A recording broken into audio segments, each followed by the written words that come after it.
விஜய் அவர்களின் அரசுக்கு எதிராக போராட்டத்தை அறிவித்திருக்கிறது கூட்டணி கட்சியாகிய கம்யூனிஸ்ட் கட்சி சிபிஐ. இப்போது முதல்வர் விஜய் அவர்கள் தன்னுடைய வாக்குறுதியை முழுமையாக நிறைவேற்ற வேண்டும் என வலியுறுத்தி தமிழ்நாடு முழுக்க மாவட்ட தலைநகர்களில் போராட்டம் அறிவித்திருக்கிறார்கள்.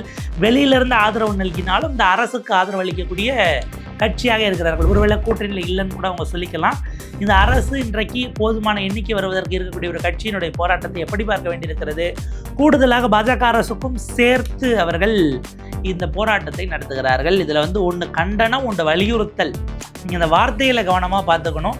இதனுடைய பின்னணியை நாம் எப்படி பார்க்க வேண்டியிருக்கிறது? குறிப்பாக கடந்த ஆட்சி காலத்தில் சட்டமன்றத்தில் எதிர்க்கப்பட்ட ஒரு திட்டம். அவங்களே வெவ்வேறு விதமான நிலைப்பாடுகள் வைத்திருந்தார்கள். அந்த திட்டத்தை இவர்கள் ஏற்றுக்கொள்கிறார்கள் என்கிற விமர்சனமும் வந்திருக்கிறது. எப்படி சமாளிக்க போகிறது விஜய் அவர்களுடைய தாவேக அரசு, கூட்டணி அரசு? விரிவாக அலசுகிறது இந்த செய்தி தொகுப்பு. சிபிஐ தமிழ்நாடினுடைய கம்யூனிஸ்ட் பார்ட்டி ஆஃப் இந்தியா அவங்க போட்டிருக்கக்கூடிய செய்தியை பார்க்குறோம். ட்வீட்டு: ஒன்றிய அரசின் மக்கள் விரோத கொள்கைகளை கண்டித்தும் தமிழ்நாடு அரசு விவசாயிகள் பயிர்க்கடனை முழுமையாக தள்ளுபடி செய்ய மாநில அரசை வலியுறுத்தியும் ஜூன் 29 மாவட்ட தலைநகர்களில் ஆர்ப்பாட்டம். இந்திய கம்யூனிஸ்ட் கட்சி தமிழ்நாடு மாநில குழு. ஸோ இதுதான் அவங்க முடிவெடுக்கிறாங்க. ஒரு கூட்டம் கூட்டி விவாதம் நடத்தி தான் இன்றைய சூழலில் திமுக கூட்டணியில் தொடர இயலாது அப்படின்னு திரு மு. வீரபாண்டியன் அவர்கள் அறிவித்தது. அதுக்கு அடுத்தது அன்றைய இரவு தான் உங்களுக்கு இந்த செய்தியும் வெளியே வருகிறது. அதாவது விஜய் அவர்கள் தலைமையிலான அரசு இவங்க என்னன்னா விவசாயிகள் கடனை தள்ளுபடி செய்வேன்னு சொன்னாங்க. அதை சொன்ன மாதிரி செய்யலைங்கிறது நேரடியான குற்றச்சாட்டு. இதை உடனடியாக செய்ய வேண்டும்ங்கிறது அவங்களுடைய வலியுறுத்தலாகவும் இருக்குது. ஏன்னா நீங்கள் தேர்தல் வாக்குறுதியில் என்ன சொன்னீங்க? 5 ஏக்கர் வரை நிலம் வைத்திருக்கும் விவசாயிகளுக்கு பயிர்க்கடன் தள்ளுபடின்னு சொன்னீங்க.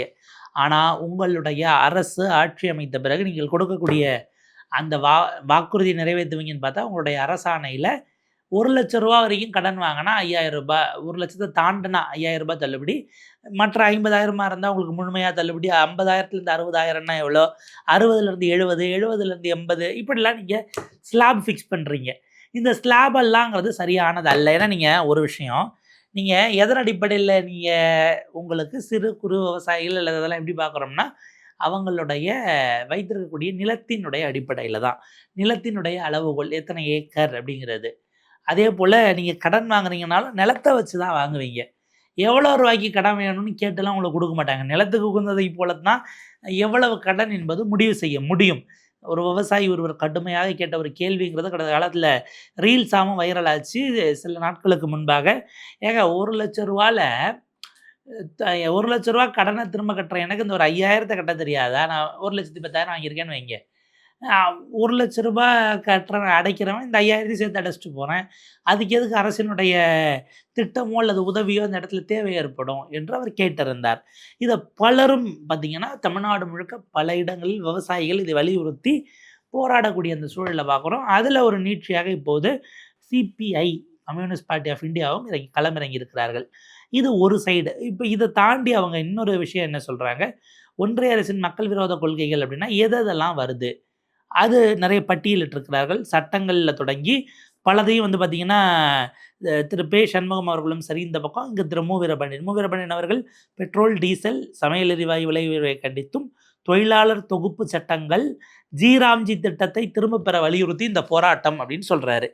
இதே போல் சிபிஎம் ஐஎம்மின் சார்பிலும் திரு பே. சண்முகம் அவர்கள் பேசும்போது 100 நாள் வேலை திட்டத்தை நம்பியிருந்த மக்கள் வயிற்றில் அடித்தது மோடி அரசாங்கம், விலைவாசி உயர்வு, 4 தொழிலாளர் சட்ட தொகுப்பு, 100 நாள் வேலை திட்டத்தில் திருத்தம் ஆகியவற்றை கைவிட வலியுறுத்தி ஆர்ப்பாட்டம்னு. நம்ம ஏன் இதை பதிவு பண்ணுறோம்னா இவர்கள் 2 பேரும் தொட்ட விஷயங்களில் பொதுவானது இந்த 100 நாள் வேலை திட்டம், அதே போல் தொழிலாளர் நல சட்டங்களை நம்ம அப்புறம் பேசுவோம். 100 நாள் வேலை திட்டத்துக்கு வருவோம்.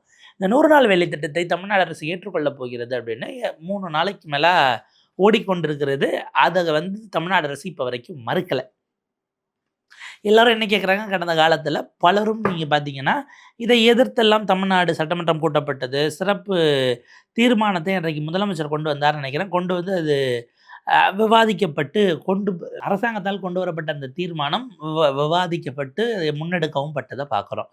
இந்த இடத்துல தமிழ்நாடு அரசு அப்படி செஞ்சிருக்கு இல்லையா? அப்போ இவரும் அதைத்தானே செய்ய வேண்டும், ஏற்றுக்கொள்கிறார் என்கிற விவாதம் வருது. இது மட்டுமா அப்படின்னா பல மாநிலங்கள், குறிப்பாக காங்கிரஸ் ஆளக்கூடிய மாநிலங்கள்லாம் நம்ம பார்ப்போம் என்னென்ன செய்திகள் வந்திருக்குன்னு. முதல்ல இது யார் பாஸ் பண்ணா அப்படின்னா பஞ்சாப் தான். பஞ்சாப் ஆம் ஆத்மி 30 டிசம்பர் 2025 அவங்க கூட்டத்தொடரை கூட்டி அன்றைக்கு அதை பாஸ் பண்ணுறாங்க. பஞ்சாபில் அன்றைக்கு ஆளுங்கட்சி ஆம் ஆத்மி, எதிர்க்கட்சி காங்கிரஸ். எதிர்க்கட்சியும் சேர்ந்து அதை ஆதரிக்கிறது. இப்போ உதாரணத்துக்கு நீட்டுக்கு விலக்கு கொடுக்க வேண்டும்னு ஒரு தீர்மானத்தை கடந்த ஆட்சியில் திமுக கொண்டு வந்து அதிமுகவும் அதை ஆதரித்திருக்கும். பாஜக மட்டும்தான் வெளிநடப்பு செஞ்சுருப்பாங்க. ஸோ அப்படியான விஷயமா நீங்கள் அதை பார்க்கலாம். ஸோ அப்படி பஞ்சாப் கொண்டு வராங்க. காங்கிரஸ் அங்கே எதிர்க்கட்சியாக இருந்தாலும் ஒரு மனதாக ஷிரோன்மணி அகாலிதளம் எஸ்ஏடி வந்து நடுநிலை வகிக்கிறாங்க. நாங்கள் வாக்களிக்க நடுநிலைங்கிறாங்க. பாஜக வெளிநடப்பு பண்ணிட்டாங்க. ஒருவரோ என்னமோ இருந்தாங்க, ஒருவரோ 2 பேரோ இருந்தாங்க. அவங்க வெளிநடப்பு பண்ணிடுறாங்க. ஸோ அது அதோட முடிஞ்சிருது. அடுத்து பஞ்சாபுக்கு அடுத்து உடனடியாக அடுத்த 4 நாட்களுக்குள் இந்த ஸ்க்ராலில் ரிப்போர்ட் ஆயிருக்கு பாருங்க. After Punjab Telangana assembly passes resolution against VBG RAM G act. Chief minister Revanth ரெட்டியே இது வந்து ஏற்கத்தக்கதல்ல, ஏழைகளுக்கு வறிய மக்களுக்கு எதிரானது என்று ரேவந்த் ரெட்டியே அதை கடுமையாக எதிர்த்தும் அன்றைக்கு அங்கே அவங்களுடைய சட்டமன்றத்தில் பேசுகிறார். இதோடு நின்றுச்சானா அடுத்தது நான் இருக்கேன்ல அப்படின்ட்டு ஜம்முன்னு திரு சித்தராமையா அவர்கள் நம்ம பார்க்குறோம். Karnataka legislature passes resolution against VBG RAM G demand reinstatement of MGNREGA என்பதை பார்க்க வேண்டியிருக்கிறது. எதிர்க்கட்சியாக அங்கே இருக்கக்கூடிய பாஜகவும் ஜனதாதள் செக்யூலர் நம்ம குமாரசாமி தேவகவுடா அவங்க கட்சியும் 2 அவையில் இருந்தும் அங்கே வந்து மக்களை இது மேலவையும் இருக்குது, சட்டமன்றமும் இருக்குது. 2லிருந்தும் அவங்க வெளியேறுகிறார்கள். வெளிநடப்பு செய்தாலும் கூட இந்த தீர்மானம் நிறைவேற்றப்படுகிறது. சித்தராமையா மிக கடுமையான விமர்சனங்களையும் அன்னைக்கு முன்வைக்கிறார். இதில் அதோடு நிற்கலை. என்னென்னா அதற்கு பிறகு ஒரு கூட்டத்தை கூட்டி கேபினட் கூட்டம் போட்டு நீதிமன்றத்திற்கும் போவோம் என்கிறார் சித்தராமையா. நீங்கள் பாருங்கள், ஏனில் ரிப்போர்ட் ஆகிருக்கு. 10 மே 2026 அன்னைக்கு சித்தராமையா தான் முதலமைச்சர்.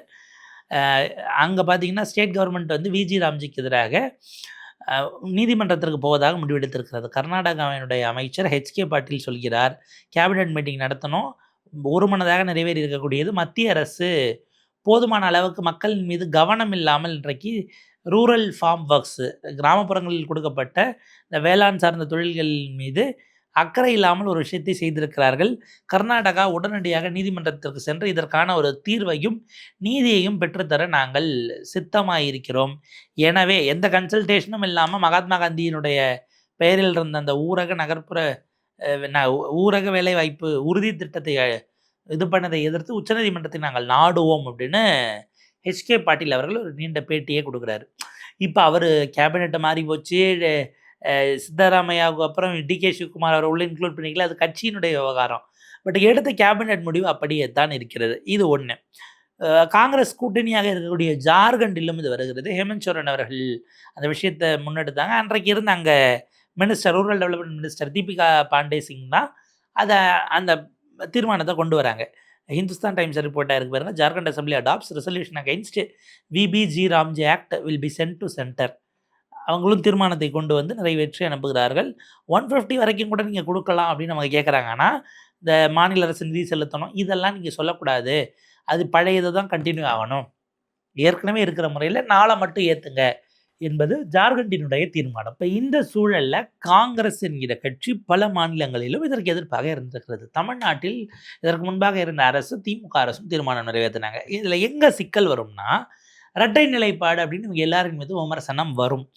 ஏன்னா இவங்க இதை எதிர்த்து தீர்மானம் நிறைவேற்றினார்கள். ஆனால் தமிழ்நாடு அமல்படுத்தாது, ஜார்க்கண்ட் அமல்படுத்தாது, கர்நாடகா அமல்படுத்தாதுன்னு இவங்களால் சொல்ல முடியாது. ஏனென்றால் இது ஏற்கனவே இருக்கக்கூடிய எக்ஸிஸ்டிங் சென்ட்ரல் ஸ்கீம் ஒன்று. உதாரணத்திற்கு 2026 குடியரசு தினத்தன்று 26/1/2026 கிராம சபை தமிழ்நாடு முழுக்க நடந்தது இல்லையா, அதில் ஒரு அஜெண்டாவாக ஒரு விஷயத்தை பதிவு பண்ணுறாங்க. அந்த அஜெண்டாவினுடைய அந்த சர்க்குலர் நம்ம பார்க்குறோம். பொருள் 6 தொழிலாளர் வரவு செலவு திட்டப்பணிகள் 2026-27க்கான தொழிலாளர் வரவு செலவு திட்டத்திற்கு பணிகள் தெரிவு செய்யப்பட வேண்டும். இதற்கு புதிதாக உருவாக்கப்பட்ட வளர்ச்சியடைந்த இந்தியா ஊரக வேலைவாய்ப்பு உறுதி மற்றும் வாழ்வாதார திட்டத்தின் கீழ் அப்படியே நீங்கள் தமிழ் படுத்தினா விஜி ராம்ஜி அந்த விபிஜி ராம்ஜியினுடைய இதுதான் கீழ் மேற்கொள்ளப்பட வேண்டிய பணிகளின் பட்டியலை கீழ்கண்டவாறு 4 முக்கிய பிரிவுகளின் கீழ் தேர்வு செய்து விவாதித்தல்.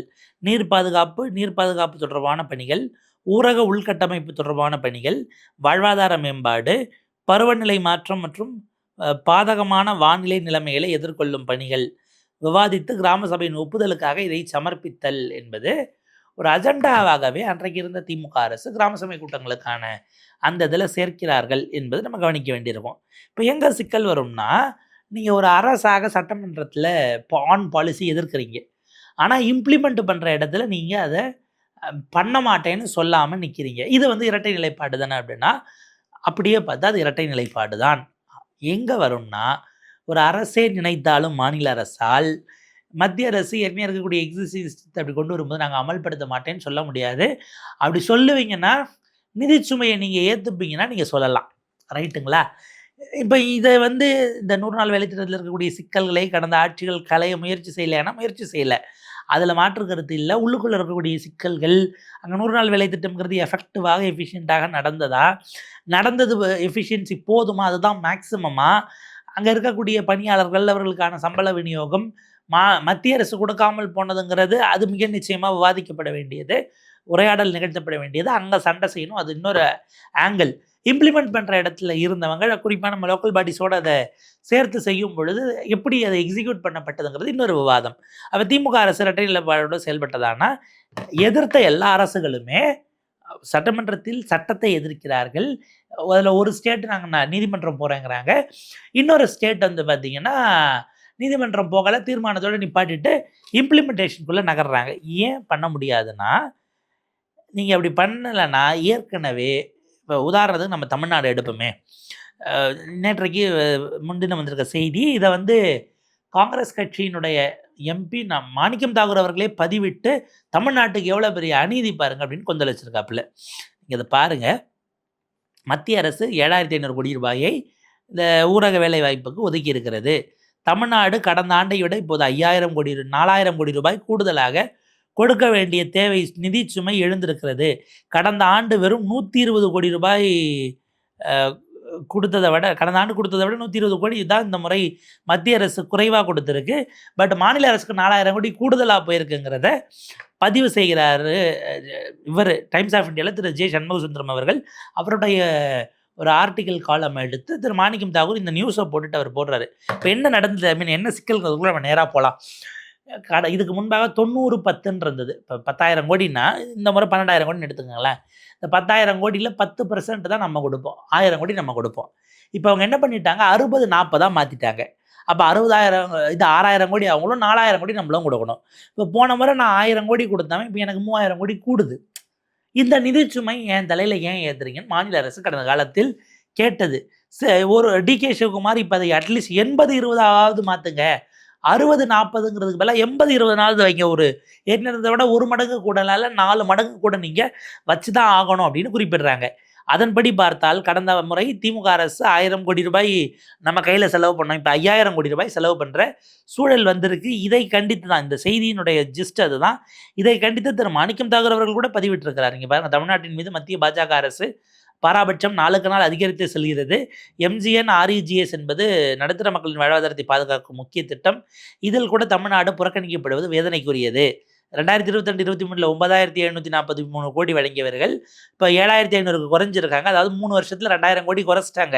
ஆனால் தமிழ்நாடு அரசின் மீது 1000 கோடி ரூபாய் இருந்தது, 4,000 கோடி கூடுதலாக வந்திருக்குன்னும் போது நிதிச்சுமையை நீங்கள் எங்கள் மேலே ஏற்றுறீங்க, இது வந்து ஏற்கத்தக்கதல்ல. நீங்கள் எவ்வளவுதான் விளக்கம் கொடுத்தாலும் தமிழ்நாடு இதை வந்து புறக்கணிக்கப்படுவதை எதிர்க்க வேண்டிய இடத்தில் நாங்கள் இருக்கிறோம், தமிழ்நாடு தனது உரிமைகளை விட்டு கொடுக்காதுங்கிற வகையில் அவர் ஒரு ட்வீட் எல்லாம் கூட விரிவாக போட்டிருக்காரு.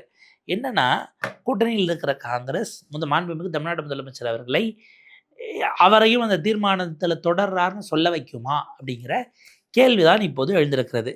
நீங்கள் யார் நினைத்தாலும் இதை விட்டு வெளில போக முடியாது. அட்லீஸ்ட் போகிறீங்க அப்படின்னா, இப்போ நீங்கள் எக்ஸ்ட்ரா 4,000 கோடிக்கு கும்பிட்றாங்களே, நீங்கள் பாஜக அரசு கொண்டு வந்து நாங்கள் செயல்படுத்த மாட்டோம்னு ஒரு வேளை சொல்கிறீங்க அப்படின்னா, 12,000 கோடி உங்கள் கையிலேருந்து போட்டுங்க. ஏன்னா இவங்களுக்கு வேலை கொடுக்கலன்னா கோபம் யார் மேலே திரும்பும்னா மாநில அரசின் மீது. இப்படியான ஒரு நெருக்கடியான நிலையில் தான் சிக்கியிருக்கிறார்கள்.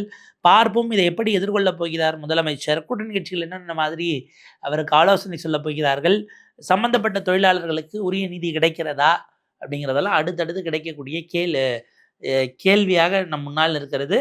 இந்த எழக்கூடிய கேள்விகளுக்கு பதில் எப்படி கிடைக்கிறது அப்படிங்கிறதையும் நம்ம பொறுத்திருந்து பார்ப்போம்.